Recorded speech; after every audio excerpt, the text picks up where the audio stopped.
All right, so it's still the 4th of January, right? We're near the end of the season. People are competitive for titles, blah, blah, blah. This is a 1650 MMR match. We're getting close to the Plat 3 border, so people are trying in these queues. You know, they take a while to pop. And we're on Mesmer. So last time, usually when you've ever seen me Mesmer, ever, I think, I've basically been on the concept of a build where it's all about proccing Infinite Horizon off of your clones and being ranged siege DPS for team fights more than any kind of one-shot or burst potential. This build is slightly different in that the Grandmaster is now power block, where it's whenever you interrupt, you do a small strike of damage, you inflict weakness, and I've made some utility substitutions. I'm not on Illusory Ambush, so we have less escape potential, and less sort of siege pressure by proccing more ambushes, but also I'm running Illusion of Life. So this is more of a bursty build. It's not as good of a burst as, you know, back when you could stun off of the mantra and whatnot, but it's okay. I still believe in Torch. I don't think that focus is viable. I know that some people have been talking about. To me, that's like an old school thing, and I get that there's some fun things you can do in terms of setting up like the pools with the mobs and whatnot, but I don't know, man. I feel like you need the stealth. It depends what you're against, obviously, but I would never, as a default baseline, be on focus myself. But anyway, that isn't really about that. So yeah, we're just going to play this queue, and the idea is to go a little bit more bursty to complement Illusion of Life, because in this way, you can secure those kills in the 15-second window, essentially. The other thing is, it's not really a one-shot premise here that you're looking at. You know, I'm not on Zerk, I'm not on Scholar, I'm still on Lynx Runes. So it's not really about one-shotting, and, you know, its capacity for that has definitely been lowered over recent patches, and quite rightly, by the way, quite goddamn rightly. This was one of the worst one-shots to exist in the game, and most offensive ones, but, it is just about getting a little bit more of that Illusion of Life. The other thing with the mantra is, with Power Block, it's just much better for over bodies and stuff, for interrupting reses, key skills, being able to watch a heal skill go through, and from range, interrupt it. You know, on demand. You can play with this in a lot of really intelligent ways. And weight for weight, that versus Illusory Ambush, if you're extremely careful with your positioning, this probably does come out a little bit better on overall. I still like the idea of playing a DPS-y siege kind of Illusory Infinite Horizon oriented thing that's more about Imagined Burden and whatnot. I still like that idea. I just think that really you'd want to pair that with something that splashes a ton of dodge roll and vigor on this. My dream is to pair this with a support Tempest, or that version of the build. Anyway. Sorry, it's Temple of the Silent Storm. Let's get in on it. We'll see how it goes. Now, here I'm being very cautious at the end. Having assessed their comp, there's a Rev and another Power Mesmer who might seek to burst me, so I'm standing here watching. You can see my cursor here is actually immediately on this Mesmer, who, as you watch, I'm aware here I've got an ally, but it's a Firebrand, so I know that I don't know, some people actually say you should focus, a lot of people say you should insta-focus the Firebrand once the fight's established, but somehow I just feel like this isn't going to be their target, and so if you watch here very closely, they stealth, and seeing that stealth tips me off to go very defensive, so I'm going to run over here now, and the thing is, when they stealth, they're going to blink and whatnot forward, because their stealth isn't going to last very long, and as I turn around, you'll actually notice here, the Greatsword attacks have come in. So it was very good that I moved. And basically, as much as I'd like to be at mid and supporting with pressure, this guy can just hound me unless I bite back. So I have to aggress on my own now. I have to turn it around on them. So I stealth, I wait, and as I come out of stealth on this one, I stand still as though I'm a clone. And that buys me a second, see, they're not actually attacking me. Which is really nice. I can figure out exactly who they are. I go for a Mirror Blade and a Shatter, and we get them a little bit low, but not too much. We keep our distance. They took the wrong target there and have just been forced onto their sword set. If I can cycle through 2 Mirror Blades before my weapon swap, it's really good. So I try and blink to the side, use the GS2 and Shatter at the end of it with the Diversion. Now, the reason I've gone with this is to try and catch a heal or something, but I was too late for it. We do get a little power block proc there, though. We're on the chase. And so do you see now how I have the momentum? Now it's them on 9% health and me on perfectly fine. So I can just be very aggressive continuously. And, you know, this is one of those situations where I've got so much I could offer in mid. I could be Illusion of Lifing in mid and stuff right now. And, like, this is more of a team fighty thing that I'm trying to go for here.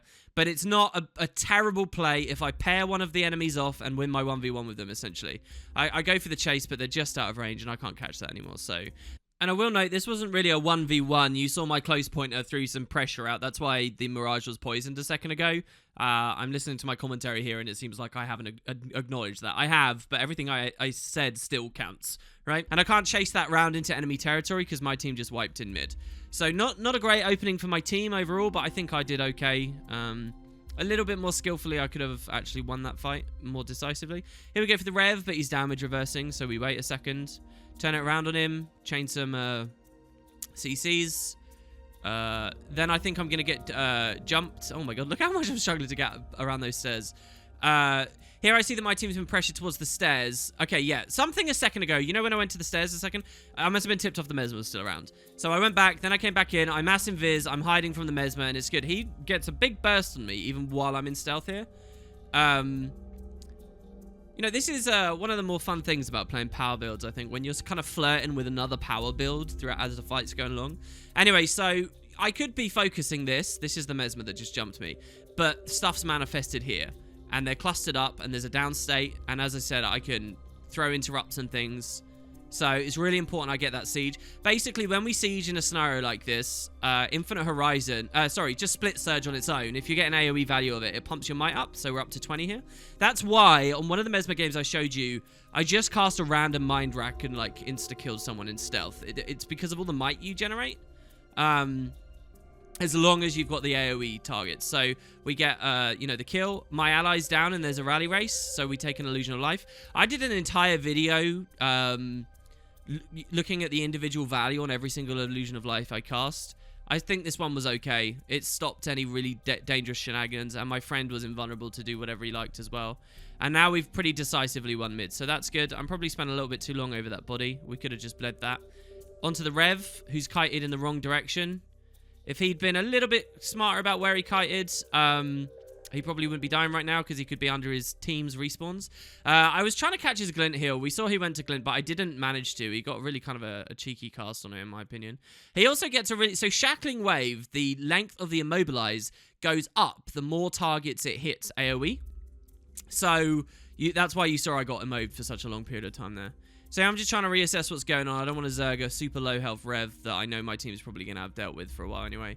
We pressure him up the stairs a little bit. I'm being pretty low impact here, I must be honest. I know that the Rev's going to kite around on this side, so I consider that. Then I realize that this is probably more important, and the Rev's already down. So we go for this Reaper. I'm best when I get to just sort of cast on Necros. Like, these builds, in a way, are just built to punish Necros. And so that's where I want to be more than anything else.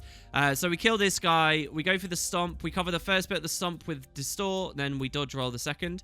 If I did that in a reverse order... The dodge would have given Clone, which would have given more Distort uptime and would probably have been a bit safer. There I cast GS4. I could have sworn I would have cancel cast that because the guy went down the hole. But hey, whatever. That Rev, who's been down the entire time, his icon's still there, and I'm wondering whether he's self-rezzing. So we got our eyes on that. But my friend dies. I take a lot of pressure over this. But now the opposing Mirage has got a ton of Distort uptime. So what we want is to be able to interrupt when that ends. But I'm not thinking well enough about it. I go for the... illusory wave way too early. Let's watch on post commentary. Was there a window for me? So Distort did run out. Yeah, and he got crippled and stuff. If I'd been a bit smarter, I could have waited for the Distort to run out. I could have illusory waved, and I could have stopped that Stomp. So the Reaper dies because of me being a little bit too spammy there. Also, you'll notice this was the last second of Illusion of Life's cooldown, so it was very, very close to have multiple ways to save that, and we just didn't. However, with my Hollow ally, we've done a lot of pressure to them anyway, and now they're fleeing. I take the Blink forward while in stealth, so he doesn't know. A little bit more GS pressure. He moves to the side. I decide there's no reason to chase that for now. You'll notice my movement around the map has been very often on these area of the roads. As soon as he's revealed and vulnerable, I take the... That was actually a GS2, I think, bounced twice before my 3 hit him. Back towards mid. You'll also notice here there's a pretty interesting play. I heal for 2 reasons. One is Vigor, but also is an anticipation of if the guy comes back towards me, this will be a mirror I can pick up for the next little while that will save me from a burst or trigger another ambush that I might need. And it's early enough that I'll get my heal back for the actual point where the health is low later. Doesn't pay off, but that was what that was. Stillness is up right now. I think I actually made a big mistake here. I should have gone to Stillness earlier than this. I could have snagged that already. Here I blow Blink to move a tiny little bit of distance. If I was running Jaunt, not Mass Invis, I wouldn't have had to do that. So I still don't know whether I can justify going Mass Invis instead of Blink, but you will see I get some good Mass Invis plays this game. So anyway, in fact, you've already seen a couple. I've been relying on the turtle from Mass Invis to sustain and catch out some pressure on me. Anyway, so I blink just up that, and the whole point is to... If someone was already capping Stillness, I'd need to be able to delay it very quickly and, you know, maybe to get it myself. So anyway, because basically, you'll think about this. If you're catching Stillness and someone gets you in the last, like, second of the animation, what you should always wonder is if you could have been more efficient earlier in moving to it in the first place. And that's why I always go really hardcore with my mobility just to get there, because I know I regret it so much if I was... you know, too conservative at an earlier point in the game, and it gave them time to interrupt me. Anyway, I'm in stealth. He doesn't know that, so he's going to try and channel right now. So I use this to precast my mage. He sees the mage and council casts and plays perfectly here. The Hollow realizes, you know, so many players, when you're around gold, guys, like, so many players wouldn't do this. They'd stand here and try and rechannel, or... they'd be really heavy-footed and they'd like pew away on their rifle, like kind of wondering what to do. You know, have the confidence to just be like, all right, I got to kill this Mesmer. Let's go for it, baby, and just run away from it. It's honestly, this is so natural to me. It's nice to see people doing the naturally normal positive thing. Anyway, so yeah, I get the support from my Hollow. He's forced into S. So now I need to interrupt this Firebrand. We auto, and luckily, Greatsword's lots of packets of damage, so we can get through. You know, any kind of Focus 5 or Aegis or whatever. So we interrupt that. Now, what I've been watching as this has been going on is the minimap. And I've been watching how my Ranger was rotating towards Stillness here. Right now, we're getting decapped in mid for no reason as well. I don't actually know how that goes. I wasn't looking at it in the game. But what I was looking at is that my Ranger is going towards Stillness. So you know how I was the only person stopping that Stillness falling into enemy hands a second ago? I was the only one. And now I've just turned around and I'm running off. And you might think, whoa, Wooded Potatoes, are you insane? I'm not insane. It's because I've got a Soul Beast that's going to do that for me. And at the same time, I've noticed that my Reaper is really low on health. And he needed this help. So sorry, there were various things that were going through my mind there. If you actually look at my combat... my mechanics here, all I was really doing is autoing and being very passive from range, and what that's doing is freeing up my observation for other areas of the map, which is why you can see I make quite a bizarre decision here, but it is the correct decision. So we interrupt that again, and we're going up to save this guy, while my Ranger now deals with the Stillness situation. And you can see this is extremely volatile, so it's a really important plus. I take an interrupt. I don't know whether it's for anything crucial or not. So now, this guy's got 0 health. What he wants is to combat break. Also, he probably has, as a Reaper, he has more presence than me anywhere else. And I want to rot this body. I don't want to... So basically, here's the thing. He's really vulnerable unless he can combat break. He can't combat break unless we stomp this. But I don't want to stomp this. So... this has all gone through my mind, and I ping him. Because basically, I'm pinging him to tell him, it's okay, you can rotate off. If you rotate off, you can combat break, be relevant somewhere else, and we get the rot value. I'll take the full cap here. So that's why I think that this is the better move. Ordinarily, I probably would have favored the Reaper staying. So, quick little ping just to let him know that's what I want. Also, as you know, Mirage, I can just hold a clone over that body. Make sure he can't self-res. That clone will despawn when I get too far away. I just watched it happen there. But yeah, so now we get the Mantra up. I could have cast that a little bit earlier. And now we go for the fight. So my Reaper, I was going to watch that in post-commentary, but I guess I had too many things to talk about. The Reaper's dead again. I don't know if they fully let themselves heal up. I think they just went guns blazing in. So we're going to Illusion of Life him for the res. So he gets 15 seconds. He's in Vuln right now, and he's wasting... All right, what do we do, guys? When you get Illusion of Life, there's only 2 decisions you need to make. 1, are you going to kill something or run away? Okay, and commit to one of those courses of actions. 2, when you get up, remember that you're invulnerable, so you don't need to dodge or stop. Just go ballistic for a few seconds, right? And save your dodges for after the invulnerability ends and stuff. That's the 2 things you need to know about to not be crazy when it comes to Illusion of Life and to be valuable. Anyway, so he's up. And he's decided that there's not a kill available, which is the absolute right decision. There's not. I mean, Jesus. So he's hiding here, though, instead of bailing really far away. If he went down the hole, he could have self-resed himself. I probably would have stayed to continue interrupting this. If he came further around the back, I could have done something. So anyway, he's got 15 seconds. We only just Illusion of Life'd him. So we just sort of hold the siege lines here. This guy comes in, which is perfect. So 15 seconds is about to run out. So I cast Mass Invis. We're invisible. Now, he's trying to counter-cleave from this hollow that just came down. The hollow's been disengaging now because we're in stealth. And I'm actually really scared he's going to reveal himself. Luckily, he doesn't. So we're in stealth, and we res him up. And I'd like to point out that he's back on the board now, and we are still stealthed. So as far as the enemy's concerned, they have no idea what just happened there. And now we're back in the game. I had a few games on this build where there were more fun Illusion of Life things, but overall, I think this game was a little bit more interesting. So yeah, now he goes back in and immediately starts scoring kills. Well, we have a DPS firebrand, I think, as well, by the way, just for what it's worth. So here I try and knock the enemy Mirage off with an eye wave, but he's dodging while it happens. I jump to cast it, and I think it does actually work. But with the height, I'm not good enough at the game to know every single little like ledge and Z-axis stuff like that. I only know a few. Like if you're a warrior, you can jump to cleave people on the ledges at Keep on Forest and stuff like that. I only know a few. I don't know 100% here, but I'm pretty sure it's because he's dodged. Anyway, yeah, we're still the pressure. So the point here is, as long as we have equal numbers, I'm actually plussing this right now, but we just got a kill, so it's okay for a second. As long as we have equal numbers, we're slightly in the lead, and stillness is such a big thing to win. And look, we keep getting kill points as well, right? So the longest this engagement's gone on, the better. And that Reaper has done so much damage there and really swung that fight.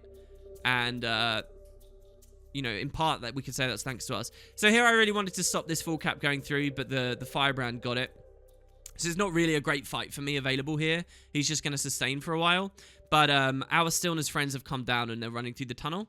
So that can be kind of hard to see. I knew at least one of them was, and it was only one of them. So he bails out and gives me decap. Here I feel a bit uneasy because on builds like this, I don't like being the guy on full cap. But my enemy team has pushed kind of nicely into their spawn region. So I feel pretty safe, honestly. You'll remember we haven't seen that Mesmer for a long time. And I'm a bit concerned about that. You know, in case I get jumped or whatever, just being stationary. So anyway, I take the full cap. And, oh yeah, so I was typing in chat as well during this time. I noticed that we did so well on FAR, and I was getting this, that we were 6 capping them. We've actually got a 6 cap in the middle of this game now. And it wasn't done in, like, any particularly cheesy way. Really extreme victory on FAR. And the reason I'm rotating up here is I'd love to get to that side of the map and trigger another Illusion of Life. It's ready to go, and that can swing another fight. If we swing a fight now, after securing the 6 cap, we've just won the game, full on. And I'm going to rotate away, but then I look behind me and see that this Necro has got on the node, and I don't want him to decap it. I also notice here that my Ranger is in stealth. So, because he's in stealth and I know that it's decapping, I've got to get on there. Also, you notice there's a chill to the bone, which had stunned that guy. So, he's in stealth and stunned. This is really nice from the enemy Reaper, right? Because he can't see his target. So, he casts chill to the bone almost at random, knowing it will cleave in the area at large. And by doing that, he's stunned his opponent, who now can't reveal himself, thus guaranteeing the decap. It's a really nice chill to the bone, honestly, if you guys get what I'm saying with that. Anyway, so me having seen that, I'm like, oh god, I got to get on the node. So I try and blink forward, and that's the most pathetic, stupid, terrible, ridiculous, dumb play you'll ever see me make. Okay, maybe not ever, because I could have just walked. So anyway, we take the stomp as the hollow's coming in. We give our dodge rolls to cover it. It's so overpowered. I watched some of the crap you can pull off on some of these classes. It's so overpowered. Anyway, yeah, so then we just kite away from the hollow. Oh, okay, so now it's 8:30. That's why I'm kiting away. I want to make sure I've got these secure. So I'm going for stillness here. Moving as fast as possible. So here you saw I actually distorted just to ambush, just to get here quicker. And that'll become relevant, because if I hadn't done that gap close, if you watch, this firebrand's coming in. He's trying to interrupt. He's got a staff. You can see he's got it. Casting the symbol's slightly out of range. If I didn't distort and then take the ambush, I wouldn't have got that. And that's why, listen, it can be very hard to know what trait to pick sometimes, all right? But on Mirage, that is why nearly always I will pick that trait. Even without the whole dropping mirrors on shatters and stuff. That trait is just so, like, that's such an important thing to get that stillness, that swap. And, you know, it's hard to quantify in terms of raw numbers. I think that's something that PvE build theory crafters kind of don't get. You know, they just get embroiled and lost in this world of, oh, 5% damage is better than 0% damage. That's what you have to think about elsewhere. But, like, some of this stuff's almost not quantifiable. Anyway, that's one of the reasons I like this trait. So we see that the Reaper's come down and he's threatening to stop us taking Tranquility. So I want to 2v1 this, but I don't want to spend too long with it. So I just take a ranged bit of range pressure there. Now he's a Firebrand, and I realize he's a Firebrand and he's got Mercy, and I'm going to have to interrupt the Mercy. So I have three tools to do that. I have Eye Wave, I have Distort, and I have the Mantra. So we auto him until we see that the Signet comes up, okay? So the Signet's up, and I try and interrupt with the 5 and the 3 together, which is Ripping Stab. So I get double immune here. I interrupt over the body as well, funny enough, which interrupts the fear that was coming over here. And if I'd mantured as well, we would have... But the thing is, what I'm trying to tell you guys is this guy gave himself 3 stability during that cast. Now, how he did that probably was he splashed out the last charge of his Elite Mantra. Or he double cast it really quickly. But anyway, I'm not going to get through that. I've put quite a lot of CC on there. I'm not going to get any more on him. And the res goes through, which is really unfortunate. I don't think there's anything else I could have done. My ally not playing very well, to be honest, just standing there. I mean, the thing is, when you're channeling one of these, you have nothing to do but watch what's going on. So, yeah, that's a bit unfortunate. And he could have, like, as a Reaper, corrupted. All he had to do was go into F1 near the Firebrand, and he could have flipped the stab into fear. Anyway, it suddenly gets really hot. Way too hot for my liking. So, I burst mobility out. Hoping that they'll sustain that. And what I want to do is just decap some stuff now. Alright? As long as... I don't care about them having 1 node. I just don't want them having 2.